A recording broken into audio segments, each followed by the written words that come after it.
Ron DeSantis' lawyers were forced to define the term woke. So the right wing has finally been forced to admit what woke means to them. Republicans love to talk about wokeness and for years have even declared war on wokeness. But what is wokeness? Well, Ron DeSantis' lawyers were forced to define the term woke in court after a state attorney who was suspended for being woke sued Ron DeSantis. Ready? The word woke, as defined by the lead lawyer in court, is the following: the belief there are systemic injustices in American society and the need to address them. Woke. And for the record, there are systemic injustices in American society and we need to address them. And Ron DeSantis and his lawyers are basically saying, nah, we don't believe that. So this TikTok by Claudio Vallejo talks about how Ron DeSantis was just forced to define what woke is as a result of a lawsuit as part of the Stop Woke Act, which is his attempt to silence people on the left within the state of Florida, especially and particularly teachers, but also other government officials as well. And Ron DeSantis' team was forced to admit that their definition of woke meant really any type of systemic inequality within the United States, that acknowledging any type of systemic inequality is woke, and thus the government was not allowed to do it. But let's think about this for a second. Aside from the fact that it seems like a blatant violation of the First Amendment, there's also the question that we have to ask of why does he care so much? Why do right-wingers care so much about silencing people, especially when it comes to the idea about talking about systemic inequalities? Could it maybe perhaps be because they are exactly the type of people that are benefiting from those equalities? Could it possibly be that there exists some form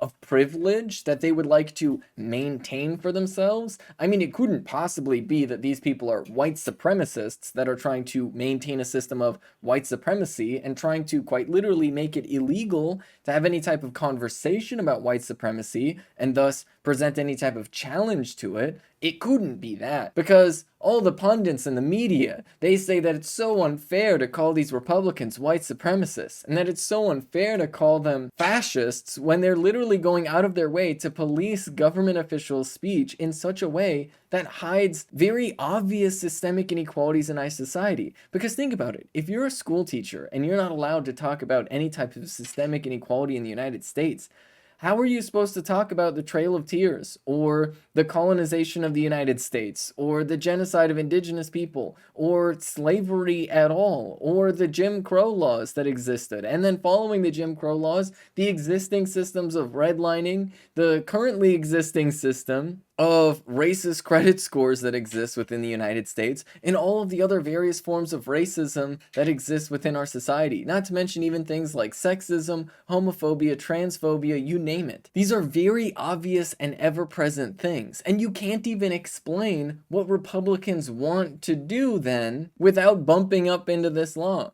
I mean, seriously, if Republicans say you can't have any conversation about homophobia or transphobia, then how exactly is anybody supposed to have a conversation about the fact that right-wingers are organizing literal violence against queer events? But that's exactly the point. They don't want you to talk about it, and they don't want anybody to talk about any type of systemic inequality. But why is this happening now? Well, I think the reason why it's happening now is actually pretty clear. You see, the giant companies that donate to these extreme right-wingers, they see the writing on the wall. They recognize that we have a pretty strong left movement in the United States that is growing stronger week by week, especially in the area of labor. Workers are unionizing and going on strike and demanding a lot more from workplaces than before, and giant companies are really angry about it. And these giant companies have been price gouging and trying to squeeze working class people into harsher conditions, but still workers are demanding higher wages and they're refusing to go back to the office, and they're demanding more perks from the workplace, as they should, because fundamentally our economy can't run without workers. But you see, big businesses see that and they want to challenge that. They fundamentally are willing to support fascists, no matter how racist, homophobic, transphobic, you name it. There is no amount of bigotry that is too much for these giant corporations, because at the end of the day, all they care about is their profits. And if that means Ron DeSantis pushing a bill that makes it illegal for government officials to talk about systemic inequalities that exist as a result of capitalism, then that's exactly what they'll do. And that is exactly why so many giant companies are still supporting the Republicans. Because fundamentally, the philosophy of fascism is about privatization. And privatization is incredibly popular among giant corporations, believe it or not, because it's profitable. And so that is why the Republican Party feels perfectly comfortable embracing fascism in its totality. Because at the end of the day, if giant corporations can make a profit, then that's exactly what they'll ask for. And it turns out that one of the ways that these giant corporations make profits and keep wages low is by helping to maintain systems of racism, sexism, homophobia, transphobia, all with the aim of creating divisions within the working class and creating hyper-exploitable segments of the working class so that they can continue to drive wages down and try and justify the extreme degree of unemployment and homelessness that exists as a result of capitalism.